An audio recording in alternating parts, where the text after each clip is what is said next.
Every NFL team has that one year they'd rather forget. A season so bad, fans stopped watching. Players stopped believing. And coaches? They didn't last long after. In this video, we're breaking down the worst season for every NFL franchise. What went wrong, how it happened, and why fans still remember it like a nightmare they can't wake up from. We'll cover it all. Quarterback meltdowns, coaching disasters, 0 to 16 heartbreak, and the seasons that tore whole rosters apart. You'll see where your team landed and if they ever recovered. So stick around, subscribe if you love deep NFL dives, and drop your favorite team in the comments. And let us know what you think their worst season ever was. Kansas City Chiefs, 2012, when it all collapsed, 2 to 14. Before Patrick Mahomes ever touched the Chiefs jersey, Kansas City hit rock bottom in 2012. This team didn't just lose games, they lost hope. Coming off a 7-9 season, expectations weren't high, but no one predicted this. The Chiefs finished 2-14, tied for the worst record in the league. And somehow it felt even worse watching it happen. The quarterback situation? A disaster. Matt Cassell started the year and struggled with turnovers and injuries. Brady Quinn came in and somehow made things worse. Fans were so fed up, they actually cheered when Cassell got knocked out of a game. That moment drew national criticism and symbolized just how broken the fan base had become. Offensively, they were dead last in passing yards. They had no rhythm, no direction, and no chance. On defense, things weren't much better. Despite having stars like Tamba Howley and Derek Johnson, they couldn't stop teams from scoring, and often gave up points early, falling behind fast. But all that was just football. What truly shattered the season came off the field. On December 1st, 2012, linebacker Javon Belcher murdered his girlfriend, then drove to the Chiefs' practice facility where he took his own life in front of team officials. It was a tragedy that shook the entire NFL and left the team and city in mourning. Somehow, the Chiefs played the next day and won, one of their only 2 wins that year. Romeo Crennel, their head coach, was fired at the end of the season. GM Scott Pioli was gone too. The franchise was in complete freefall, but out of that wreckage came a reset. In 2013, they hired Andy Reid. They traded for Alex Smith, and slowly, the turnaround began. 2012 wasn't just the worst Chiefs season, it was the moment before everything changed. San Francisco, 49ers, 2016, chip, cap, and collapse, 2 to 14. The 49ers are one of the proudest franchises in NFL history, but 2016? That season made fans question everything. They finished 2 to 14. Tied for the worst record in the league, and the only thing worse than the record was watching it happen. It was the Chip Kelly experiment, year 1 and year done. After failing in Philly, the Niners took a chance on Kelly, hoping his fast-paced offense would give the team an edge. Instead, it gave opponents short fields and tired defenders. On offense, Colin Kaepernick returned to the field, but it wasn't the same Cap that led the team to a Super Bowl just a few years earlier. He had flashes, 17 touchdowns to just 4 interceptions. But behind a terrible O-line and with no real weapons, the offense was stuck in neutral. And then there was the noise off the field. Kaepernick's national anthem protest dominated headlines. The team became the center of a cultural firestorm. It was bigger than football, and the organization didn't know how to handle it. On defense, things got even uglier. They ranked dead last in rushing defense, allowing over 165 yards per game. Teams were running through them like a high school junior varsity squad. They gave up 30-plus points 7 times. And even when they scored, they couldn't keep leads. After starting 1-0, the Niners lost 13 straight games. General manager Trent Baalke was fired. Chip Kelly? Fired. It was a clean sweep, and honestly, it had to be. The franchise had no direction, no core, no confidence. The only good thing that came out of 2016 was the draft pick, number 2 overall, and the 49ers used it to move down and rebuild their war chest. Eventually, it led to the Shanahan-Lynch era, but at the time, this team looked hopeless. 2016 wasn't just bad, it was the end of a lost identity. Baltimore Ravens, 2005. The defense couldn't save them, 6-10. The Baltimore Ravens were known for defense, for Ray Lewis, Ed Reed, and a culture of intimidation. But in 2005, even that legendary defense couldn't keep the team afloat. They finished 6-10. And while that might not sound terrible compared to other teams on this list, it was their most disappointing year because of what could have been. Coming off a promising 9-7 season, fans expected growth. Instead, they got stagnation. Kyle Boller was still the quarterback, and it was becoming painfully obvious that he wasn't the guy. His accuracy was shaky, and his decision-making even worse. He missed several games with injury, and backup Anthony Wright couldn't spark the offense either. The Ravens averaged just 14.9 points per game, fourth worst in the NFL. And the defense? It was still good, still physical, but they were on the field too long. Ray Lewis missed 10 games. The energy was off. The swagger was gone. A key moment came in Week 6 when the Ravens were blown out 35-17 by the lowly Lions. The team looked flat, emotionless. The frustration showed in the locker room and in the stands. Brian Billick's offensive background became a punchline. Fans and media questioned why the team was still struggling to find a quarterback 5 years after winning a Super Bowl. That offseason, the team brought in Steve McNair. But 2005 was a turning point. It exposed the cracks. It reminded everyone that no defense, no matter how great, can win games without at least a functional offense. For a team built on pride, 2005 was a year of painful reality checks. Detroit Lions, 2008, 0-16, and infamous forever. No team in NFL history has had a season quite like the 2008 Detroit Lions. They didn't just lose. They lost every single game. 0-16, the first team to do it. And it wasn't fluky. It was deserved. The team was a disaster from top to bottom. Matt Millen had run the franchise into the ground with years of bad drafts, bad free agent signings, and bad coaching hires. Rod Marinelli was the head coach in 2008, and he was in over his head. John Kitna, Dan Orlovsky, and Dante Culpepper all played quarterback, and none of them looked like they belonged. The offense was ranked 30th. The defense, dead last. They gave up nearly 33 points per game. Opponents scored at will. The lowlight of the season? Probably Orlovsky accidentally running out of the back of his own end zone for a safety.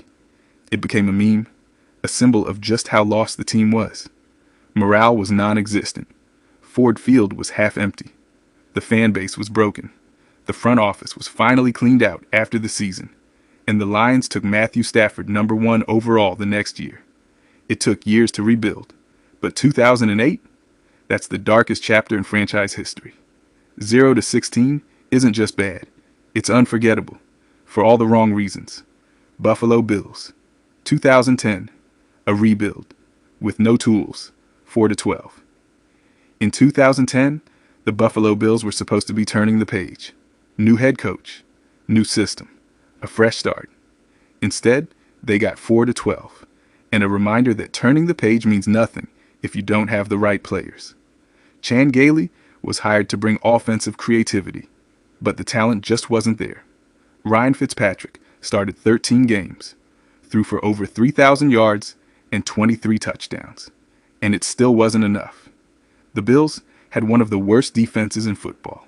They gave up 30-plus points in 8 games, lost 6 games by double digits, and started the season 0-8. C.J. Spiller was their shiny new first-round pick, but he barely made an impact. The offensive line was overmatched, and the defense? It ranked 28th against the run and couldn't generate pressure. Despite all that, there were signs of life.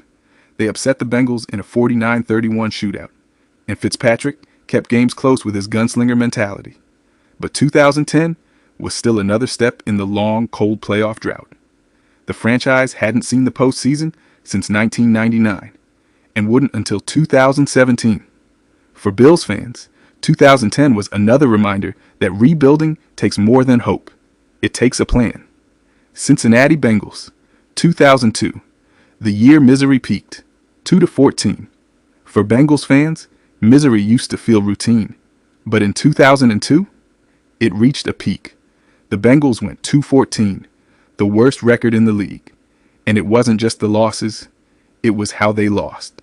Sloppy, uninspired, and seemingly stuck in a cycle of hopelessness. Dick LeBeau was the head coach, and it was his last year in Cincinnati.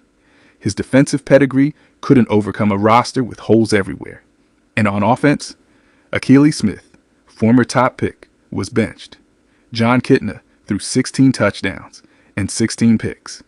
The offense ranked 30th in scoring. The defense gave up 456 points. No one could stop the bleeding. Week after week, they'd get blown out early, claw back late, and still come up short. They lost 7 games by 10-plus points. Some fans stopped watching by October. Others stayed, but only out of obligation. The lone bright spot was running back Corey Dillon, who somehow rushed for over 1,300 yards in this mess. He deserved better. Everyone knew it. And it got to the point where players were openly admitting how hard it was to show up each week. Morale was gone. The fan base was numb. One local headline read, "Is this rock bottom, or is there more?" Below, after the season, LeBeau was fired. Marvin Lewis was hired. And with the first pick in the draft, the Bengals took Carson Palmer. 2002 was the final straw, the last season of the truly hopeless Bengals era. It was the kind of year that makes you question why you care, until eventually it gets better. Philadelphia Eagles, 2020, collapse of a champion, 4-11-1. 3 years removed from a Super Bowl win, the Eagles completely fell apart in 2020. They went 4-11-1. Injuries piled up. The offense stopped working, and the locker room fractured. But the real headline? Carson Wentz. After an MVP-caliber year in 2017, Wentz looked broken in 2020. He led the league in interceptions, 15, despite being benched for the final 4 games. His mechanics were off, his decision-making worse. The magic was gone. Doug Peterson tried to save it, until he didn't. Jalen Hurts came in mid-season and gave the team a spark, but it was too late.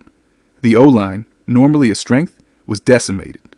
Jason Peters, Lane Johnson, and Brandon Brooks all missed significant time. Receivers couldn't separate. Play calling got stale.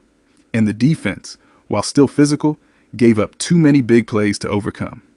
The final blow came in Week 17. Peterson benched Hurts for Nate Sudfeld in a close game. Fans and players alike were furious. It looked like the team quit. That offseason, Peterson was fired. Wentz was traded. The Eagles blew it all up. 2020 wasn't just a bad year. It was the messy breakup of Philly's first championship roster. Dallas Cowboys, 2015, the year without Romo, 4-12. If you ever want proof that one player can define a team's season, look no further than the 2015 Cowboys. They finished 4-12, their worst record in a quarter century. And the biggest reason? Tony Romo got hurt. Twice. He broke his collarbone in Week 2, came back in Week 11, and broke it again. The Cowboys were 3-1 with Romo that year. Without him, 1-11. The backups, Brandon Weeden, Matt Cassell, and even Kellen Moore, couldn't move the offense. Dez Bryant missed time with a broken foot. The offensive line was great, but with no weapons and no quarterback, it didn't matter. Defensively, they were decent. Sean Lee led the team, but they couldn't generate turnovers or make big plays. The low point? Losing 7 straight midseason, all by 1 possession. Fans kept hoping Romo would come back. He did. And then it was over. Jason Garrett couldn't keep the locker room focused. The team had no identity. And without Romo, they had no heartbeat. 2015 proved how fragile the Cowboys' success was. It looked like a Super Bowl roster, until it unraveled. It was the year Dallas learned how fast dreams can fall apart. Miami Dolphins, 2007, 1 win, all pain, 1-15. The 2007 Miami Dolphins came this close to joining the Lions as the only 0-16 team in NFL history. And honestly, they probably should have. They went 1-15. The lone win came in Week 15, in overtime, against the Ravens, who missed a field goal to seal the loss. Everything else? A nightmare. Cam Cameron was hired as head coach. One and done. He never had control of the locker room. Trent Green, their veteran quarterback, was knocked out early with a concussion. Cleo Lemon and rookie John Beck took over, and the offense collapsed. They scored just 16 points per game. The defense was old and slow. Jason Taylor and Zach Thomas were trying their best, but they couldn't do it alone. They gave up 30-plus points 7 times. They lost games by 3, by 38, by 45. It didn't matter who they played, they lost. The fan base was shattered. Empty seats, booing, jokes. They were one overtime win away from 0-16. After the season, the franchise cleaned house. Bill Parcells came in. Tony Sperano was hired. And they drafted Jake Long and eventually got Chad Pennington. 2007 was pain, but it set the stage for a surprise turnaround in 2008. Green Bay Packers, 2005. Favre's worst year, 4-12. The Green Bay Packers are a franchise used to stability, great quarterbacks, competitive seasons, and packed Lambeau crowds expecting wins. But in 2005, everything came crashing down. They finished 4-12, the worst season Green Bay had seen since 1991. And the biggest problem? Brett Favre. Favre threw 29 interceptions that year, the most in the NFL. For every highlight, there was a head-scratcher. His gunslinger style went from thrilling to reckless. And with very little help around him, it became a disaster. Injuries didn't help. Ahman Green, their Pro Bowl running back, was lost for the year after 5 games. The offensive line was a revolving door. And on defense, the Packers were soft up the middle and gave up late leads constantly. Mike Sherman, the head coach and GM, lost the locker room. Players were frustrated. Fans were confused. After all, just a few years earlier, this team was winning playoff games. The most crushing moment came in Week 17, a 23-17 loss to the Seahawks in Lambeau. It was the final nail in a miserable year. Sherman was fired. Ted Thompson took over full control as GM, and he drafted a quarterback named Aaron Rodgers to sit behind Favre. 2005 was ugly, but it was also the turning point. It was the end of an era and the start of something new. Sometimes the worst season is just what a franchise needs to find its future. Houston Texans, 2013. From contenders to collapse, 2-14. The Texans came into 2013 with playoff expectations. They'd gone 12-4 the year before. They had J.J. Watt in his prime, a top defense, an offense built to control the clock. And then, the collapse. They started 2-0 and then lost 14 straight games. Matt Schaub, once a steady, efficient quarterback, completely fell apart. He threw a pick 6 in 4 straight games, setting an NFL record. His confidence was gone, and eventually, so was his job. Fans began booing, then cheering his injuries. It got ugly. Backup Case Keenum took over. He brought energy but no wins. The Texans just couldn't close games. They lost 8 games by 1 possession. They found new ways to fail every week. Even the defense, led by Watt, couldn't save them. Injuries piled up. Brian Cushing missed most of the season. The team gave up 400-plus yards regularly. Then came the moment no one could forget. Head coach Gary Kubiak collapsing on the sideline during halftime of a Sunday night football game. It was a mini-stroke. He returned later in the year, but was eventually fired. Morale was gone. The locker room splintered. They finished dead, last in the league. But that collapse gave them the number 1 pick. And with it, they drafted Jadeveon Clowney. 2013 was one of the most stunning collapses in NFL history, and it reminded Houston that nothing lasts forever. Jacksonville Jaguars, 2020. 1 win, 15 losses, 1-15. The Jaguars opened the 2020 season with a Week 1 win over the Colts. It was their high point. They didn't win another game all year. They finished 1-15. And while the record was bad, what made it worse was the blowouts, injuries, ineptitude. Gardner Minshew was supposed to be the guy. The mustached, meme-worthy QB fans had rallied behind in 2019. But he regressed badly. Turnovers, poor decisions, and a thumb injury sidelined him. The Jags turned to Mike Glennon and Jake Luton. It went about as well as you'd expect. The defense was young and bad. They gave up 30 or more points in 10 straight games. They were worst in the league in sacks and 31st in total yards allowed. Doug Marrone was a dead man walking. The energy was gone. The front office was preparing for the draft halfway through the year. But here's the twist. 1-15 ended up being exactly what they needed, because it landed them Trevor Lawrence. The 2020 Jaguars were brutal to watch, but they might have lost just enough to finally get it right. Los Angeles Chargers, 2000, rock bottom before LT, 1-15. Los Chargers, del 2000, fueron tan malos que incluso sus propios fans dejaron de ver. They finished 1-15, the worst season in franchise history.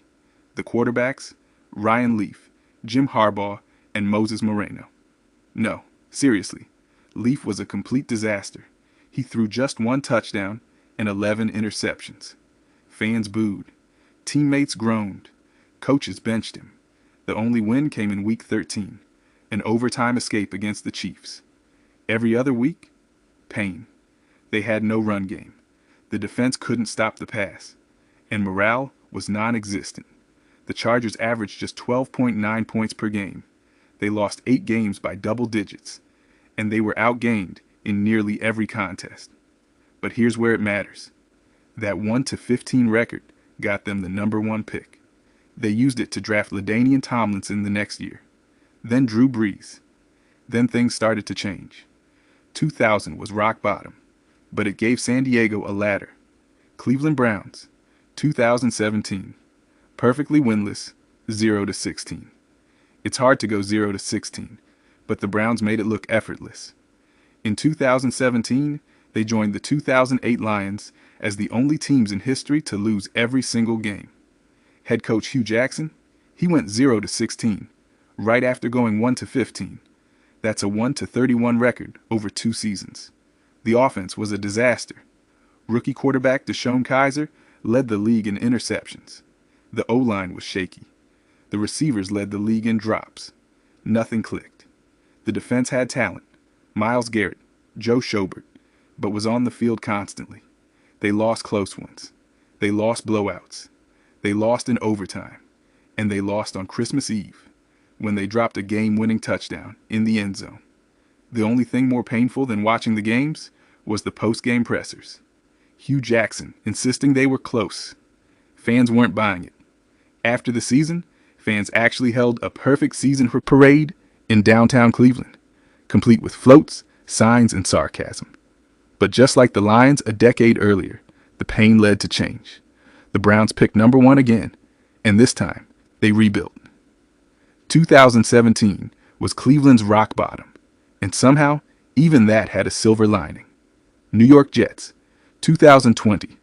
Adam Gase's final meltdown, 2-14. The 2020 New York Jets were a car crash in slow motion, and everyone saw it coming. They finished 2-14, but somehow the record doesn't fully capture the embarrassment, frustration, and sheer chaos of that season. Adam Gase was still head coach, despite a 7-9 year in 2019 that left fans begging for change. Ownership doubled down, believing Goss was some kind of quarterback whisperer. But Sam Darnold, he regressed. Hard. The offense was dead on arrival. No protection, no run game, no separation from receivers. Darnold was running for his life, and when he wasn't, he was throwing off his back foot into double coverage. He finished the year with just 9 touchdown passes in 12 starts. He looked lost, broken, and no one knew what happened to the kid they once believed in. The Jets started the season 0-13. They were non-competitive in most of those games, getting blown out by teams like the Colts, Dolphins, and even a winless Broncos team on Thursday Night Football. Defensively, Greg Williams' unit was aggressive to a fault.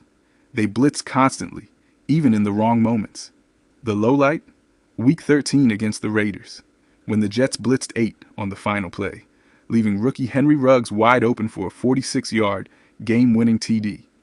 That loss might have saved the fan base, because in Week 15 and 16, the Jets won 2 games against the Rams and Browns and lost out on the number 1 pick. No Trevor Lawrence, no golden ticket. They ended up drafting Zach Wilson instead, and, well, we know how that turned out. 2020 wasn't just bad, it was historic dysfunction, wasted youth, and the final nail in Gase's coaching coffin. Pittsburgh Steelers, 1969, the birth of the dynasty, 1-13. When you think of the Steelers, you think of 6 Super Bowls, of steel curtain dominance, of one of the most successful franchises in football history. But that legacy began in pain in 1969. The Steelers went 1-13. It was the worst season in franchise history. And at the time, it looked like just another year of irrelevance. Before Chuck Noll arrived that offseason, Pittsburgh had been one of the NFL's doormats. No identity, no hope. But 1969 changed everything. Chuck Noll was hired as head coach. His first season? A disaster on paper. The team lost its first 3 games by a combined score of 90-27. They rotated quarterbacks. The defense gave up big plays constantly. And fans, what few still showed up, were losing patience. But Noll had a plan. That year, they drafted Mean Joe Green with the 4th overall pick. The media questioned it. Green was seen as too emotional, too raw. Noll stood by him, and while the team only won 1 game, the seeds were being planted. Noll cut veterans who didn't buy in. He instilled discipline, fundamentals, structure. It didn't show up in the win column, but it showed up on film. A few years later, the Steelers would draft Terry Bradshaw, Mel Blount, Jack Ham, Jack Lambert, and Franco Harris. The dynasty began, but it started with 1-13. 1969 wasn't a failure. It was the foundation of greatness. Seattle Seahawks, 1992. Offense? What offense? 2-14. Before Pete Carroll, before Russell Wilson, before the 12th man became a brand, the Seattle Seahawks were an afterthought. And in 1992, they hit their low point. They went 2-14 and scored just 140 points the entire season. That's 8.8 points per game. Still the fewest by any team in a 16-game season. Their offense was historically bad. Quarterback play was a revolving door. Kelly Stouffer, Stan Gelbaugh, and Dan McGuire all saw time under center. None of them could get anything going. They combined for 9 touchdowns and 23 interceptions. The offensive line was leaky. The receivers couldn't separate. And the run game never took off. It was like watching a car stuck in first gear for 16 weeks. Head coach Tom Flores, who had once led the Raiders to Super Bowl wins, couldn't recreate that magic. His system felt outdated. His players didn't buy in. The defense? Actually solid. Cortez Kennedy won Defensive Player of the Year. He was that dominant, on a team that couldn't win anything. The Seahawks didn't just lose. They bored people doing it. Fans stayed home. The media barely covered them. It was football in grayscale. But it wasn't forever. The team slowly started building. And by the 2000s, Seattle became a playoff regular. 1992 was rock bottom. But Cortez Kennedy's greatness gave fans something, anything, to cheer for. Minnesota Vikings, 2011. Purple and Pain, 3-13. The Vikings have had great years. Randy Moss, Adrian Peterson. The 15-1 run in 98. But in 2011, they were none of that. They finished 3-13, and nothing worked. Coming off a disappointing 6-10 year, the Vikings signed Donovan McNabb, hoping the veteran had one last good season in him. He didn't. McNabb looked slow, indecisive, and uninterested. By week 6, he was benched. Rookie Christian Ponder took over, and while he showed flashes, the offense was wildly inconsistent. Adrian Peterson was still elite, until he tore his ACL and MCL in week 16. A brutal end to a tough year. The defense? A shadow of its former self. Jared Allen still got 22 sacks, but the secondary was toast. They allowed the most passing touchdowns in the league. The low point? Blowing a 20-0 halftime lead to the Lions. In their own building. Leslie Frazier was trying to hold the locker room together, but frustration spilled into the media. The team had no identity. The dome was quiet. The fans were angry. The team was lost. 2011 was the kind of season that leaves scars, and eventually, sparks change. Atlanta Falcons, 2007. Vic, Petrino, and chaos, 4-12. 2007 wasn't just the worst season in Falcons history. It might be the most chaotic year any NFL team has ever had. It started with hope. Michael Vick was a superstar. The team had made the playoffs 2 years earlier. They were ready to compete. Then it all collapsed. Vick was indicted for dogfighting before training camp. The franchise player, the face of the team, gone, suspended, disgraced, and eventually sentenced to 23 months in prison. Suddenly, the Falcons had no identity. Joey Harrington became the starter. Chris Redman backed him up.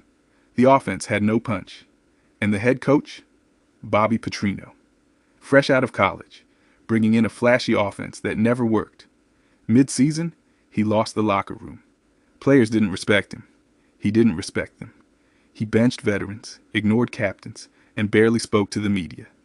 Then came the final insult. After a Week 13 loss, Petrino quit. Not with a press conference, not with a team meeting, with a note taped to the locker room wall. He left to coach Arkansas. The players were furious. The Falcons finished 4-12, and that almost felt generous. 2007 wasn't just a bad season. It was betrayal, embarrassment, and collapse. And somehow, they survived it. Rock bottom. Always tells a story. Every team hits rock bottom eventually.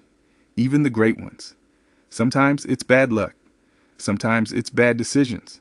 Sometimes it's everything at once. But if you've made it through those seasons as a fan, 0-16, quarterback disasters, coaches quitting mid-season, then you're the real deal.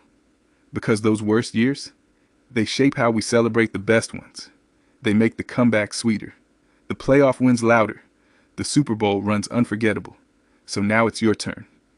Comment your favorite team below and tell us, what was their worst season ever, and how did you survive it? If you enjoyed the video, like, subscribe, and stay tuned. We've got more NFL breakdowns